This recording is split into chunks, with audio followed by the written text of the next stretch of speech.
சிலுவையிலே வெற்றி சிறந்தார். ஆனா சிலுவையில் என்ன நடக்குது? அவர் அவமானப்பட்டு தொங்கிட்டு இருக்கார். அப்போ பிசாசு என்ன நினைச்சுக்கிறான்? புடிச்சிட்டான் பாரு, இவர் அவமானப்படுத்திட்டான் பாருன்னு நினைச்சிட்டு இருக்கான். இவர் மேல ஜெயிச்சுட்டான் பாரு, இவர் தோத்துக்கிட்டு இருக்கிறாரு அப்படின்னு நினைச்சுக்கிட்டு இருப்போ அவனுக்கு என்னன்னா அவனுக்கு தெரியல, இது அவனை கவுக்கிறதுக்கு ஒரு பெரிய சதி. அவன் இயேசு தோத்துக்கிட்டு இருக்கிறாரு நினைக்கிறப்போ இயேசுக்கு தான் தெரியும் ஆக்சுவலா இயேசு தான் ஜெயிச்சுக்கிட்டு இருக்காரு. என்ன பண்ணிட்டு இருக்காரு? நம்ம பாவ பிரச்சனையை டீல் பண்ணிட்டு இருக்காரு. ப்ராசஸ்ல இருக்கு. என்ன ப்ராசஸ்ல இருக்குது? வெற்றி ப்ராசஸ்ல இருக்குங்க, தோல்வி கிடையாது. பிசாசு கண்ணுக்கு தோல்வியாய் தெரிகிறது ஆக்சுவலா வெற்றி. அவன் நினைச்சான் சட்ட துணியை உருவி தொங்க விட்டான் பாருங்க. ஆக்சுவலா அவர் என்ன பண்ணிட்டு இருக்காரு? அவனை உருவி கொண்டிருக்கிறாரு.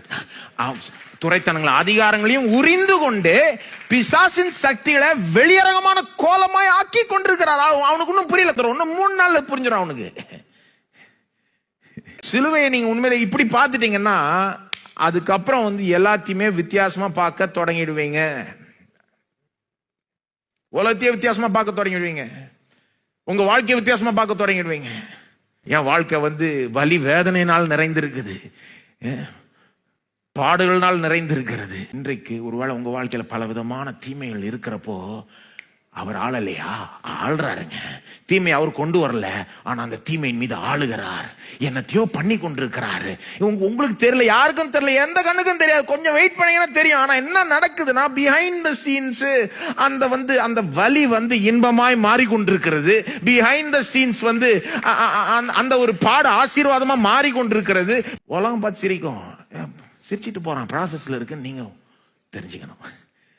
கடவுள் செயல்படுகிறது நமக்கு அவர் எதிர்பாராத விதத்தில் செயல்படுவார். நம்ம மனசுக்கு எட்டாததெல்லாம் எல்லாத்தையும் புரிஞ்சுக்க முடியாது. ஆகவே கஷ்ட காலத்தில் இருந்தீங்கன்னா, தாழ்விடத்தில் இருந்தீங்கன்னா, நான் சொல்ல விரும்புறேன், உங்களுக்கு எல்லாமே புரிய தேவையில்லை, புரியணும்னு அவசியம் கிடையாது. புரியாது, விட்டுருங்க. நீங்க என்ன பண்ணணும்? ஆண்டவரே நான் நம்புறேன், நீர் என்னமோ செஞ்சுக்கிட்டு இருக்கீர். சிலுவையில் அப்படி செஞ்சவர், நீர் இப்பவும் என்னமோ செஞ்சுக்கிட்டு எந்த கண்ணு அதை பார்க்கலனாலும் நான் நம்புறேன் ஆண்டவரே, நீர் என்னத்தையோ செஞ்சுட்டு இருக்கிறீர், எல்லாத்தையும் ரிவர்ஸ் பண்ணிக்கிட்டு இருக்கிறீர், அவமானத்தை மகிமையா திருப்பி கொண்டிருக்கிறீர், ப்ராசஸ்ல இருக்கு. ஆகவே நான் நம்புறேன். ஆகவே இன்னைக்கு வாழ்றதுக்கான பலனை கொடுத்தீர்னா போதும், அதுக்கு வேண்டிய புதிய கிருபை இறக்கம் பலன் இருந்தா போதும், ஞானம் அந்த நாளுக்கு ஏற்ற ஞானம் பலன் இறக்கம் இருந்தா போதும், நான் வாழ்ந்துடுறேன் அப்படின்னு ஒவ்வொரு நாளையும் அப்ரோச் பண்ணி பாருங்க. கூடி சீக்கிரம் எப்படி 3ஆம் நாள் எல்லாம் வெளிப்பட்டதோ அது போல உங்க வாழ்க்கையிலும் அது வெளிப்படும்.